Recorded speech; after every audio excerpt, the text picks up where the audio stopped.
Welcome to the Billionaire Belief Show. This is Dhane, and I want to thank you for tuning in. Today's topic is bad debt defined, so let's dive on in. I recently received a question from a follower on Instagram. I made a post a while back, actually, now that I think about it, and they asked what was bad debt. I made a post something about basically investing being the key to financial freedom. Obviously the process of using your active or earned income, saving a portion of that to buy assets that are cash producing assets that produce an income, and then you do that over a specific amount of time, and eventually you will have amassed and accumulated enough cash producing assets to where the interest and the dividends alone allow you to afford the lifestyle and the standard and quality of living that you so should desire. And so that was basically the premise of the post.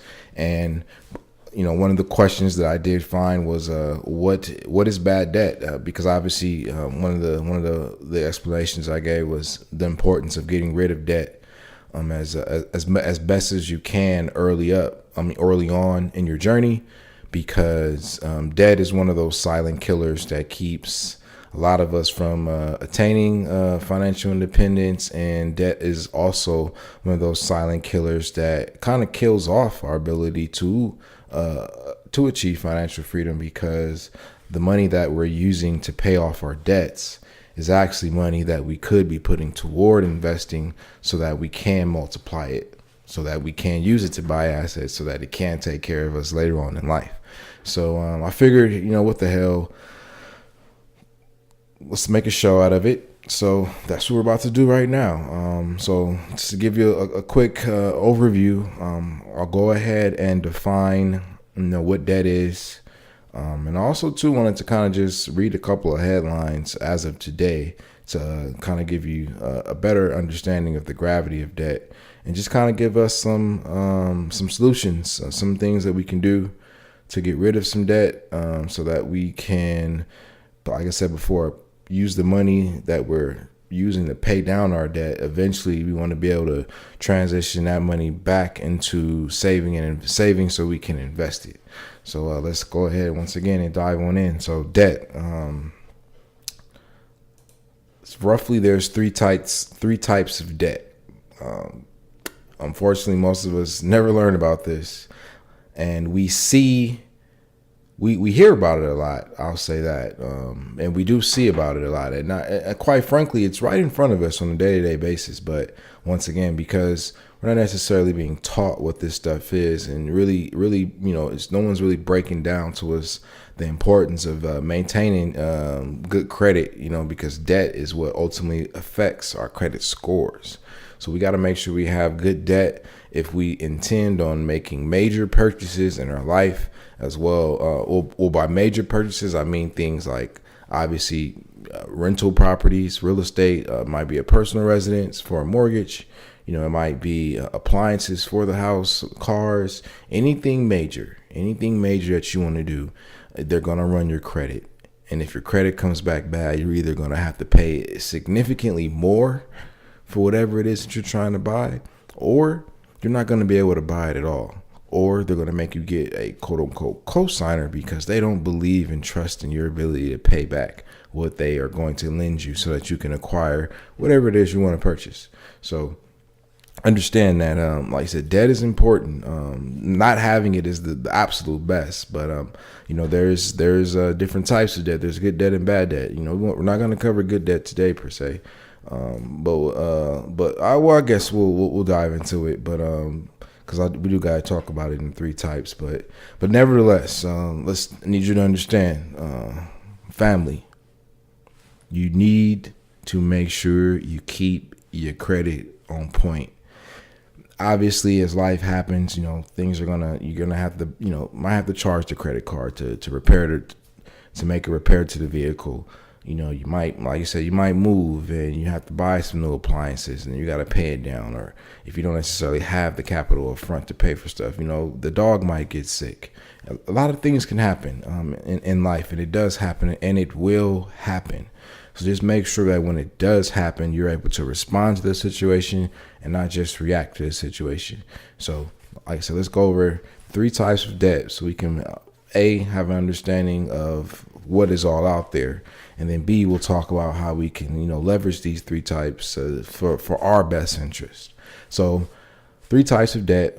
First type is called consumer debt. And consumer debt is basically your credit cards, your payday loans, things of that nature. So you're using consumer debt to buy items that you want to buy now, but you don't necessarily have the money to buy for it now. So items that you've purchased on buy now, pay later schemes that you may not even need. And that's the biggest point. A lot of the stuff that we are putting on debt, specifically consumer debt, like you said, credit cards, the Macy's card, the department store cards, the store cards, things of that nature. That's called consumer debt. The debt that we're obligating ourselves to a lot of times for things that we don't even necessarily need, but it's definitely things that we want. So you got to be mindful of that, ladies and gentlemen. Whatever it is that you want to buy, is it a necessity or is it just something that you want? And if it is a necessity, then obviously you're probably going to have to pull that trigger. But if it's not a necessity, then, you want to start looking into that. You want to start making better decisions. But consumer debt, it's the first type of debt. This next type of debt is called liability debt. And this is where you have items that are taking money out of your pocket on a monthly basis, weekly basis, daily basis, including items on finance. So liability debt is the kind of debt that we use to make major purchases like a house. You want to buy a house, more than likely you're not going to have all of the cash up front. So you're going to need to you're going to put some money down, but how are you going to take care of the rest? So if you want to buy a house that's $100,000, but you only have $10,000, how are you going to pay? Where's that other $90,000 going to come from? Well, it comes in the form of liability debt. You go to a bank, you go to a financial institution, and you say, hey, I'm trying to buy this house. It's $100,000. I got 10 grand. Can y'all loan me 90 grand? And they're going to say yes or no, depending upon your credit. And then if they do say yes, the interest rate that you're going to get is once again going to be dependent upon your credit. So anytime you want to buy a house, you're going to need to get a mortgage. They're going to run your credit. And if your credit has a lot of debt, then you're going to be SOL.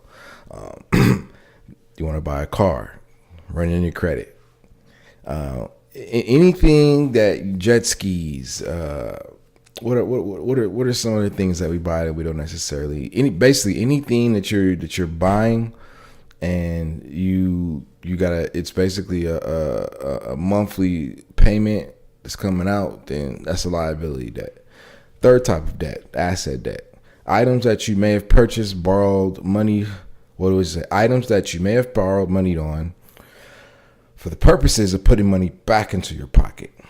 So once again, asset debt is items that you may have borrowed money on for the purposes of putting money back into your pocket. So asset debt would be same concept of a liability debt in the sense where, you've identified a piece of property that you want to buy. It's a fourplex. So once again, it costs $200,000, but you only have $30,000. So where's that other $170,000 going to come from?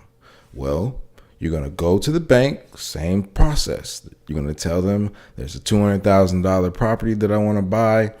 I have $30,000. I need you guys to loan me $170,000, and they're going to say yes or no. But their yes or no in this situation is going to be based on the performance, the earning potential of the property.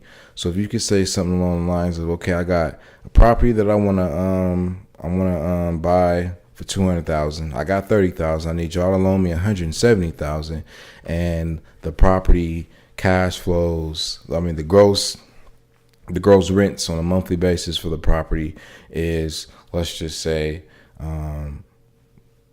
$2,000, $500 a month in rent, $2,000, and let's just say you're netting $600. So it has a positive cash flow of $600. So if the bank hears that, then that sounds like a pretty good deal. So yeah, they'll get in on the action. So they'll still loan you money, but in this case, the money that they're loaning you in the form of asset debt is actually money that you're borrowing so that you can produce an income to put money back in your pocket. So in a sense, with asset debt, what you're ultimately doing is you're going through the same process that you would go through with a liability debt, but only you're just kind of flipping it around in a sense to where, like I said, you're still buying the property, but you're not necessarily living in it, paying the rent yourself. Like I said, you bought a fourplex, so you got, let's just say you live in one of the units and you rent out the other three, but the cash flow from and let's just say you pay yourself rent. So you pay the same $500 a month too. So that like I said, so every unit $500 a month. So 5 times 4 is 2,000. So that's how you get. And that's where that $2,000 come from. But let's just say between mortgage, property, taxes, insurance, maintenance fees. Let's just say once again that all comes up to about $1,400 a month. So you're left with $600. So basically, you're living for free. I would say in that scenario, kind of like your real cash flow in a sense, minus the $500 that you put in is like, you're getting $100. You're making $100 a month.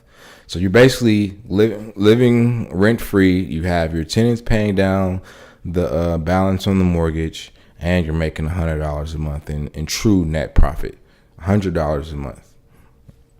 But over time, like I said, as you pay that property down, eventually, you're going to own it free and clear. And then, whatever you was paying in mortgage, and let's just say out of that $1,400, the mortgage was $800. So then now you'll go from netting $600 to $800.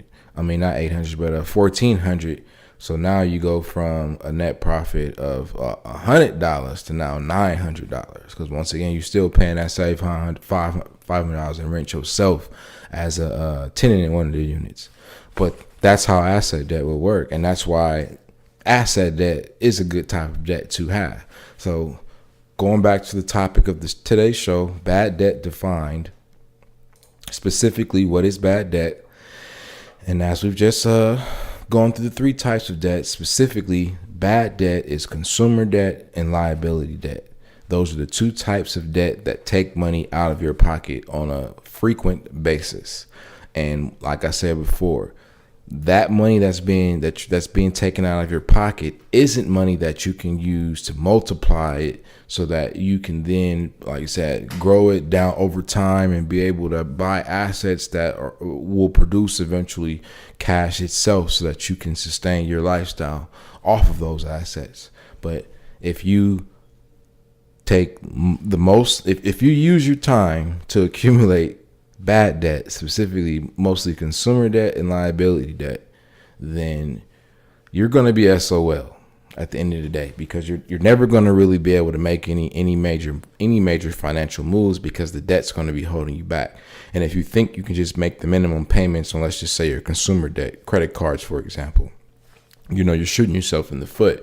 You're going to end up paying more for whatever it is that you bought. So if you bought a pair of sneakers that was $100 with a credit card, and you just think you're going to make the minimum payment, you're going to end up paying more than $100 for those shoes, because every month that goes by that you're carrying that balance, you're being charged finance fees. The cost for borrowing the money, that's the interest. That's what the interest rate represents. So that's why you want to get that debt balance paid off as fast as you can, so that you can alleviate. It's like a double taxation in that you've already bought something that you got to pay back, and now it's like you're getting taxed again for borrowing the money that you didn't have to buy something that you probably didn't necessarily need. So you're getting hit with, like I said, the finance charges, and you got to pay the money back. So that's two bills or two things you got to pay that you can't put money towards when it comes to investing. So that's why you got to get rid of that. So bad debt defined specifically consumer debt, liability debt. So consumer debt specifically being your traditional credit cards, your traditional store department cards, and then liability debt being things like your mortgage, your car note, your payday loans, anything like that. That would be considered bad debt. And so you want to do your best to stay away from that kind of stuff as much as possible. And just once again, what's going to ultimately keep you focused is, once again, what is the goal? What is your ultimate financial goal? You're on a journey. You're trying to achieve something called financial independence. You want the freedom that comes from not having your income dependent upon your presence, your labor. That's what you're working towards right now. So the decisions that you make today are going to have an impact and effect on the life that you live tomorrow. So be mindful of that. Personally, I'm still a work in progress. I will be lying to you if I said that I still didn't have some of these problems that I talked to you guys about. But, I understand what my goal is. I understand what the big picture is. And so I stay focused. Like I said, I'm human. So every now and then, I'll fall victim to my own temptations. You know what I'm saying? I got a vice for sneakers. I'll just keep it G with you. And from time to time, what I'm saying, although I do have the cash most of the time, sometimes I don't. And so, yes, I do use my credit card. But then, I do my best to make sure, I pay that bad boy off before I get hit with them finances charges. But sometimes I don't. Sometimes I carry the balance. So, I'm not trying to point fingers at anybody. I'm just here to help and just to provide you with a different perspective and just to help you get some of your questions answered. Because at the end of the day, like I said, carrying debt is one of those silent killers that are gonna affect our progress towards achieving our goal of financial independence. So in the here and now, what I'm saying, we gotta make sure we understand what we're doing in regards to consumption. We have to be a little bit more disciplined and make sure that we're not buying stuff that we don't need and putting it on credit cards. That's just not the best thing to do. And then once again, a lot of people aren't going to agree with me with this, but your house, your personal residence, if you have a personal residence that you're paying a mortgage on and it's taking money out of your pocket every month, then you do not have an asset. You have a liability. Period. Because that house is not putting money in your pocket. Now, what I will give you is you do own a deed. You do have the deed, I should say, to that property. So the value of that deed is appreciating on paper, just in the marketplace. But once again, something is only worth what somebody else is willing to pay for it. So in the houses, if let's just say you do own a house, you do fall on some hard times, and you are looking for some relief, so you want to sell the property. Now let's just say you bought the property for $50,000. Keep our math simple. Let's just say you bought the house back in the day for $50,000, and now the houses in your neighborhood, one just sold across the street, same house as yours, it's sold for $150,000.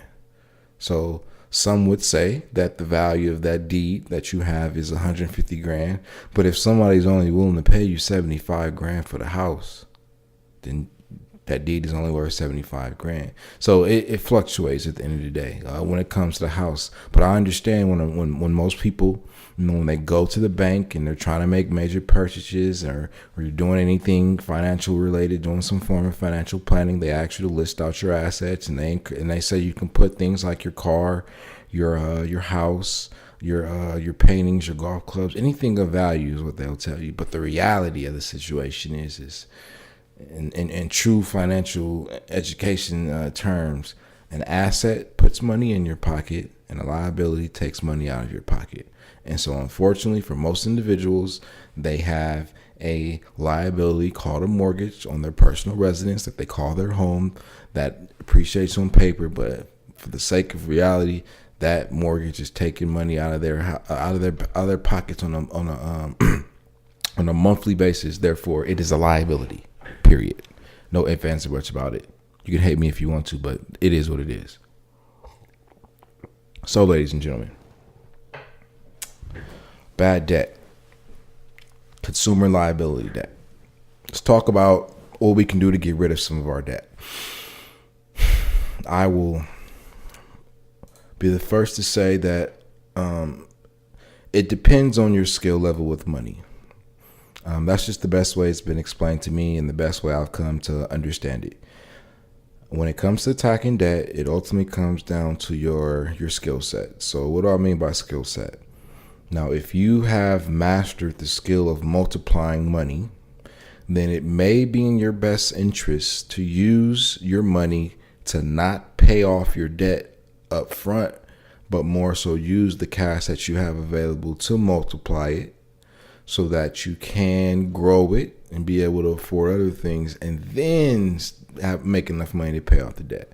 So, for example, you have people in the world called stock traders.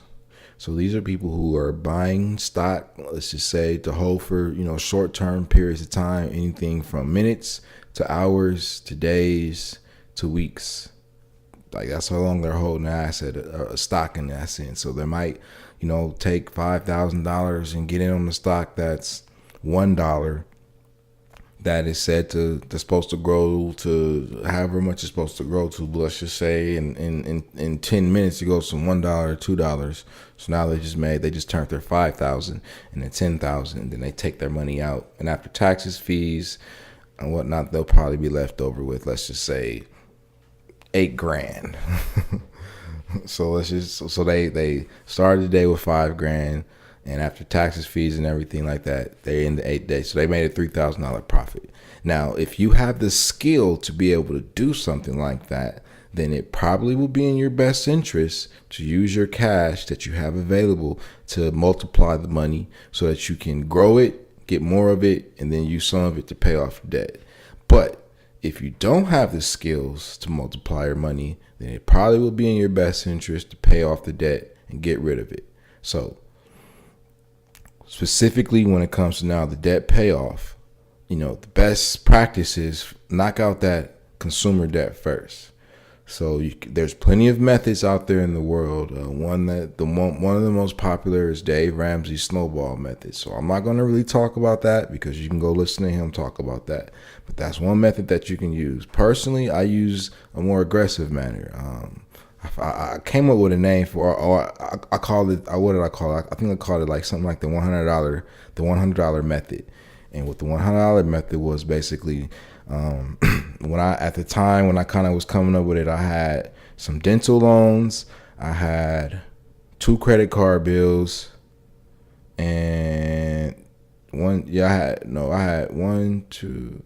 had 2 dental loans, and I had 2 credit cards. And let's just say the total balance was around, I think it was over $12,000, like everything total. So now, when it came to the credit cards, for example, the minimum payment, I think on one card the balance was, I think on both cards it said the balance was like $2,000 a piece. So I ran them up to, I think I maxed them out. So I'm at the max out. So I'm at $4,000 there, and then like I said, so actually it was probably more now that I think about it, because the dental bills was $10,000. One loan was $10,000 loan, but nevertheless, so let's just say it was $15,000. So I gave myself basically a 2-year window to do this. So I remember one dental bill was like $396 a month. Another dental bill, it had a minimum payment for $25. Another credit card had a minimum payment of $25, and another credit card had a payment of $25. So I had one dental bill that was basically $400, and then the other ones had minimum payments for $25. Now, if I would have paid that $25 for a minimum payment for most of this stuff, then I wouldn't have been able to pay it off in the time frame that I paid it off. So I implemented what I defined as the $100 method. So instead of paying the minimum, which was $25, I just decided to pay $100 per bill. So I was paying $400 for the one medical bill. Then the other 3 bills, I was paying $100 a piece. So in a month, I was paying $700 in debt. And so I did that consistently for at least 2 years. And of course, along the way, I was able to pay off certain debts. But I was just rolling once I paid off one credit card, for example, I wasn't taking that $100 out and then going and doing something else. I was just applying that to the next payment and just doubling up until eventually I was able to take that whole $700 and then use that to pay the last dental bill off, which was $400. So I was paying $300 more a month on that bill, which accelerated the process. So that's an aggressive process. But if you don't currently have the skills to build, to multiply your money, I strongly suggest that you do take an aggressive stance on paying off your consumer debt. Now, when it comes to liability debt, things like your mortgage, your car notes, your student loan payments, to each his own, travel at your own pace. If you want to decide to take some of the money that you were using from your consumer debt as opposed to saving it to invest, you want to, kind of take that down and speed up that debt payoff. It's your decision to do it. It is what it is. Once again, to each his own. But all in all, you want to eventually get to a place where you have little to no debt, but you're using as much money as you can to grow it via investing in cash producing assets. So to recap, bad debts defined specifically is consumer debt and liability debt. Consumer debt being, for example, credit cards, and liability debt being, for example, things like your house payment or your car note payment, things like that. That's consumer debt. That's bad debt defined. Then the next is you have to understand that when it comes to paying that debt off, you basically have two angles, and it all depends on your skill set. If you have the skills to multiply your money, then it'll probably be in your best interest to multiply the money. But if you don't have the skills to multiply your money, then use your money to pay off your debt, so then you can, at a bare minimum, start saving the money, so that as you're developing your skills to multiply the money, you can eventually, once you feel confident to start investing the money, you can then move the money over to the proper, brokerage accounts, for example, or whatever investment of your choice is going to be, and then you can start growing the money that way. So, it is what it is. Oh, what's up? The God talk. What's happening, baby? I see you. Shouts out Sean August for tuning in on the live stream. But that's it for today's show, ladies and gentlemen. Thank you for tuning in to the Billionaire Belief Show as usual. Make sure you follow us on Instagram at BBWCN. You can catch us at other places on social medias as well. Search Billionaire Belief or BBWCN. You'll find us. Make sure you go ahead and when you get to the Instagram page, check out the podcast, previous episodes, but also, most importantly, make sure you download that free financial education study guide. That way you'll be on a list, and you'll always be in the loop, so you'll never miss a beat on anything that we put out, whether it's the podcast, whether it's a product, or whether it's some goodies that we feel like sharing with you. If you have any questions, feel free to use the comment section below, or if you want to get a little bit more personal, reach out to me directly, billionairebelief@gmail.com. I'll do my best to respond, and I will respond, most importantly. But all in all, like I said, I'm here to help you. As always, I love you. If you have any questions, shoot them my way. Like I said, this was a show about a question that somebody shot my way. The question was, what's considered bad debt? So we did a show called Bad Debt Defined, and it's really that simple, ladies and gentlemen. So without further ado, once again, I love you. Hit me up if you have any questions. Peace.